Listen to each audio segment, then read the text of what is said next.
For today's creative workout, I played around with creating a short video to show the sights and sounds of last year's Oktoberfest as it took place at Panther Island Pavilion here in Fort Worth. And I'll play that video here at the end of this segment.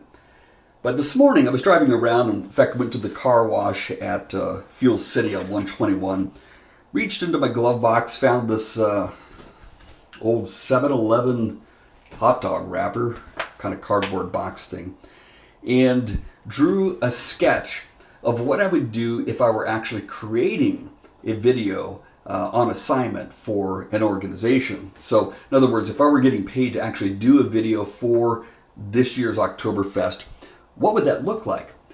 Well, I want to lead you through a more formalized presentation of this.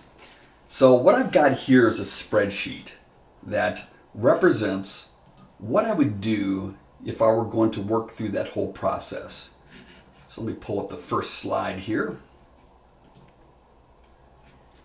And as a former professor of speech communication, I used to teach something called the template approach to public speaking. And the main concept behind that is that basically you have certain chunks of content that are expected. They're like boxes that are waiting to be filled, and you simply know what those boxes are. You define those in advance and then put content in them. And it takes really the mystery out of writing a 20-page paper, if you're doing that, or crafting a 15-minute speech, if that's your assignment. Or in this case, let's say I've got a 60-second promotional video to advertise next year's Oktoberfest. So I've got a blank Microsoft Excel spreadsheet, and over on the far left-hand side, you can see that I've numbered the rows from 1 all the way down to 60. So those represent the 60 seconds of this video. Now, the next column to the right that says foundational video means that I'm going to use one specific video that's going to serve as the foundation for the entire video. You're going to hear the audio of that video from start all the way to finish, from the opening graphics to the closing graphics. Now, you won't see the video the entire time, because what I'll do is I'll overlay other types of visuals on top of that.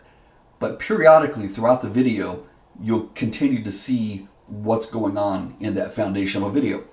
So the best type of video for that would be probably a large crowd dancing to music at the Oktoberfest. So you would hear that music, and I want it to be a catchy song, such as the chicken dance, and that's what you'll see in the video that comes up here. So something that sticks in people's minds, something that's moving, something that's progressing, something that is rising in crescendo.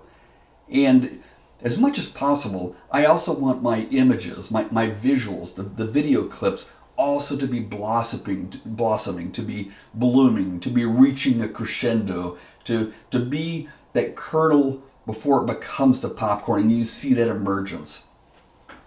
So on the next column that I've got here is a range of topics or subjects. And those are going to be specific clusters of content that will be overlaid on top of the foundational video. So for example, at the very top, I've got the opening graphics that you're going to see. You'll still be hearing the music, but you're going to see the opening graphics that will be branded with that event's imagery. And at the very bottom, you've got the closing graphics, which is probably going to be the same graphic. In the middle, we've got food and drink, we've got games, we've got shopping, we've got shots of people doing what people do at events like this. We've got dogs, which is wiener races and the like. We've got the midway rides that are there, and then finally an assortment of activities before, actually the final thing is the grand finale, which I'll explain here in a second. So moving on, this next graphic shows that if you look at the light blue that's continued all the way to the far right, that shows where the foundational video will continue to peek through the content that I'm placing on here. So in other words, between the opening graphics and food and drink, I've allowed 2 seconds. And it's going to be second number 3 and 4 in the video to give us a look at people who are dancing to, let's say, the chicken dance in this particular illustration. Let's take a closer look at food and drink. And that's where we can ignore everything else at this point and just think through what are the specific clips that we need to have in order to make food and drink work. And I'll zoom in on that a little bit so you can see a little bit better. I would have a focus on the beer, of course, given that it's Oktoberfest. And so beer pour A is probably a close-up shot showing, and I'll probably do it a little bit in slow motion, showing the beer coming right out of the beer tap into one of the big glass beer steins. I'm going to show that, and then I'm going to go cut away from it. I'm going to come back to it, cut away from it, come back to it again. So I've got beer pour A, B, C, each of those lasting 1 second long. But between beer pour A and beer pour B, I have got a 1 second shot that I'm going to split into 2 half-second shots of Wiener Schnitzel and then fried potatoes. So you get that 1 second beer pour and then food, back to the beer pour. And then we've got desserts. We've got chocolate drizzled strawberries. You see the chocolate going down, and I took a lot of photographs of that last year. And then a shot of the pastry, which looks incredible. Going back to the beer pour. And then finally, I want to culminate by having a server who's smiling as she's handing a beer to one of the customers. So that is a 6-second segment of food and drink. And then we go right back to that foundational video where we see the dancing. All right, what happens next? We've got games. We've got games such as the barrel racing. And by the way, this begins to pick up in speed as we move through the video because the song is also going to probably pick up in speed and intensity. So we've got barrel racing, which is a competition for some of the nonprofit organizations who do the games that are listed here in this section. We've got a beer winch contest, which is their title, not mine. But I'm going to put that for A. I'm going to go to a stein hoisting competition, and then I'm going to do another beer winch contest for B. Action shots of, they're all women who would do it, who hold these huge clusters of beer mugs that are full of water and try to get it from one point to the next. And then finally end with another shot of the barrel racing. So fast, quick images that I think will go really well with the music. I'll do shopping, and I start with a cool shot of the beer steins, and I've got some great ones out there, and I end with one of the shots as well. But in the middle, we've got dresses, we've got chicken hats. There's a woman named Ingrid who shows up there, and that would make a great shot, and then some bracelets.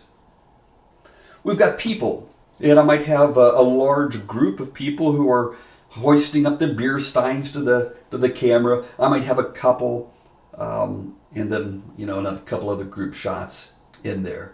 So that's kind of a blank slate to play with. Probably have enough footage just in general to be able to fill that pretty easily. Now the dogs is actually a really cool thing, and I've broken that down into 2 categories. We've got the wiener dog races, and I've put 2 seconds on there. Maybe I have 1 2-second long clip of a dog just booking it towards the finish line, or maybe I put 2 or 3 clips in there together in quick succession. And then we've got a quick shot of the dog parade where they get dressed up in themed costumes, followed by another quick shot of that. Next is the midway. So a whirling ride, I want action, I want spinning, I want all that motion. The Ferris wheel, of course, would be key. Midway traffic, just a lot of people moving through the midway. And whirling ride B, again, just getting that spinning back in there. And then ending with some kid with a giant stuffed toy and a great looking expression since they just won that on the midway. And then the final major category here is activities. Jenga, that's a big thing out there. I would get it being built at the beginning and have it crashing at the very end with people laughing. And then in between, I would have dancing, followed by a little cornhole action, followed by another clip of dancing as well. So this is a lot of content to fit within 60 seconds. But again, that music from that foundational video is just pulling us along. and these images would be in sync with that music. So putting all the clips on there is certainly, that's not that difficult to do, but really listening to the music and putting the clips on beat with the music would take a little bit of time, a few hours to get that done, probably just right. Finally, I would end with what I'm calling the grand finale, and that is an even quicker cluster of images that kind of summarizes the whole thing. I've got a beer pour, some type of spinning ride that hasn't been shown previously in the video, crowd dancing, by which I mean a large crowd in one of the larger beer halls, shot of the food, a German dance team that come in their Oktoberfest costumes and do that, followed by another shot of beer, and then a smiling group, a large group, hoisting their steins, and that's a great way to go right into that closing graphic. So, what I would do, I'll back out and show you the whole list here. There are 43 individual shots that I would seek to get to layer on top of that foundational video. So, to approach an event like this, which is a 3-day event starting on Thursday, culminating on Saturday night, I wouldn't just go and just shoot video by the hours and hope that I get something. I would shoot a lot of video, but I'm really looking for those 43 shots in particular. So on a Thursday, for example, when the crowds are a little bit less, that's when I'm going to get the person who's drizzling the chocolate on the strawberries, because I'm going to have time for that. And that doesn't require a big crowd in the background. So a lot of those I can check off on a Thursday night. The big crowd shots, the shot of everybody coming down the midway, for example, that's clearly a Saturday shot, probably 7 o'clock and beyond, when the crowd swells to the largest. So it's really a matter of making a shot list and checking off those shots, and then just collecting other stuff too. The key thing though is that foundational video. And so what I would do is actually bring my audio recording device and plug into the soundboard occasionally here and there at some of the venues that are around.